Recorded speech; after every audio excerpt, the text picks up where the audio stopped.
Welcome back everyone, I hope you're well, I hope you're safe, and I hope you are free to do whatever you want today. Many people out there are not. They're being held hostage for financial, political, or even moral reasons against their will. Sometimes though, these people refuse to just roll over and be a prisoner. They fight back in some of the most incredible ways imaginable. My name is Burke, and this is the top 10 hostage escape stories. Starting off at number 10 now, we have Kazuki Tsunioka. In 2010, this Japanese journalist was captured by an insurgent group in Afghanistan. They treated him quite well, but refused to let him go. After 5 months of this, one of his captors approached him with their brand new phone and asked Kazuki to help them set it up. He did just that, and went even further by showing them the internet, including Twitter. However, instead of setting them up with some sort of Twitter account, he logged into his own Twitter and sent out some desperate tweets. The first one told everyone he was alive, the second gave the name of his captor and even his location. He was free to leave the very next day. That is the power of Twitter. Next up at number 9 now, we have the tea. In 2016, a story emerged of a 12-year-old girl and her 17-year-old aunt who had managed to escape from ISIS,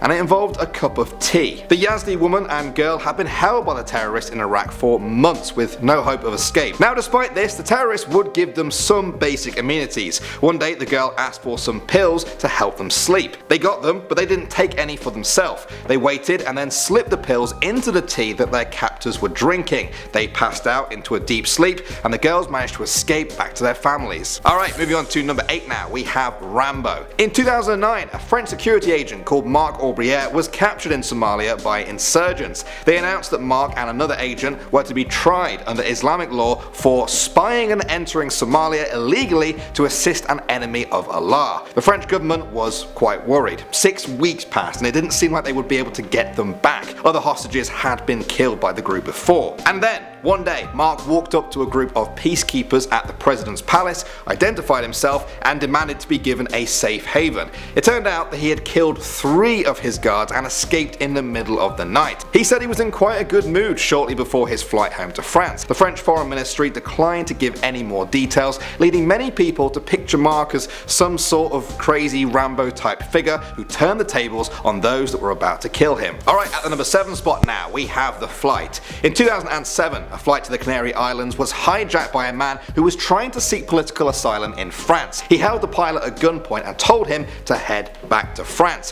The 71 passengers on board were terrified, but little did they know their pilot was a genius. He realized that the hijacker didn't speak a language that the rest of them all did, French. So, as they were coming into land, the pilot told the passengers in French that he was going to make a bumpy landing on purpose so that the hijacker would be knocked off balance. Sure enough, the bump sent the hijacker tumbling onto the floor. At that point, the crew and passengers threw boiling water all over him and beat him into submission. This is why you guys should always listen in French class. Coming in at number 6 now, we have Tarzan. In 1958, a group of American golfers were ambushed in Cuba by soldiers of the revolution there. They didn't like the look of these rich, capitalist American golfers and held them at gunpoint to interrogate them. They eventually got round to 54-year-old actor Johnny Weissmuller. You guys might not know him, but back then he was famous for being Tarzan, like the Tarzan in all of the movies. He got past the language barrier by telling the rebels, "Me Tarzan." They didn't understand him, so he stood up, he beat his chest, and he let out that famous Tarzan yell,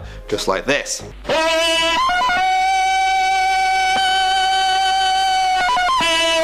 Amazingly, it actually worked. They recognized him and the group was free to go. I guess I will have to start doing a top 10 list if I ever get captured by rebels. I doubt they watch this though.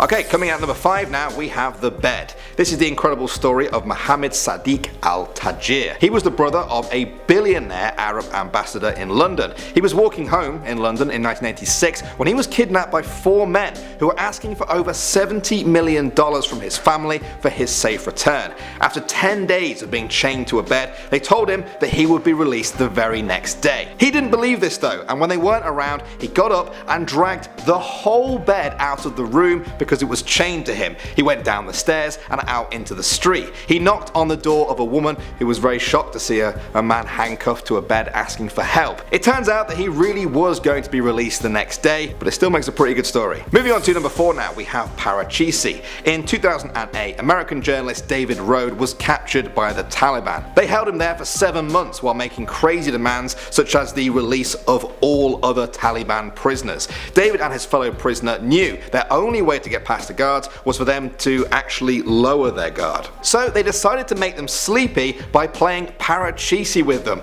a classic board game that requires some real mental concentration. After hours of playing this, the guards eventually got tired and fell asleep. The two hostages then used a rope to climb over a wall and escape the compound. I think those guards won't be playing any more board games with their hostages anytime soon. Or if they do, it should be Monopoly. That's a pretty intense game. You're not going to fall asleep during Monopoly. Next up at number 3 now, we have Cindy Birdsong. She's most famous for being a part of Motown sensation group The Supremes. In 1969, she opened the door of her apartment to a man with a butcher's knife. He put her in the back of his car and started to drive. After half an hour, she made a grab for his knife, but only managed to cut her hand in the process. Cindy knew she was running out of options fast, and so she decided to jump out of the car. That's right, she jumped out in the fast lane, rolled along and managed to not get hit by any cars before landing in a ditch. She ran along the road trying to flag cars down, but nobody stopped. Eventually she was spotted by 2 highway patrolmen who helped her. One minute you're in the Supremes, next minute you're an action hero hostage jumping out of cars. Next up at number 2 now, we have Erica Pratt. On July 22nd, 2002, 7-year-old Erica Pratt was snatched off a Philadelphia street by 2 men and bundled into the back of a car. She was taken to an abandoned house, blindfolded, bound and left alone in the basement. Then the kidnappers called her family demanding $150,000, which they believed the family had received from a life insurance policy. While the phone negotiations went on upstairs, Erica started to chew through the tape around her hands. After hours, she finally broke through the tape. She then fumbled around in the dark until she found the stairs. The door at the top was locked though, so she kicked out one of the panels to squeeze herself through. And then she smashed through a window and started calling outside for help. 2 boys heard her and within hours she was rescued. Now this was all done by a 7-year-old. I don't know what I was doing at age 7. I could probably barely tie my own shoelaces, never mind escape a deadly hostage situation. Brave girl Erica. And finally, number 1 now, we have Frank Edward Ray.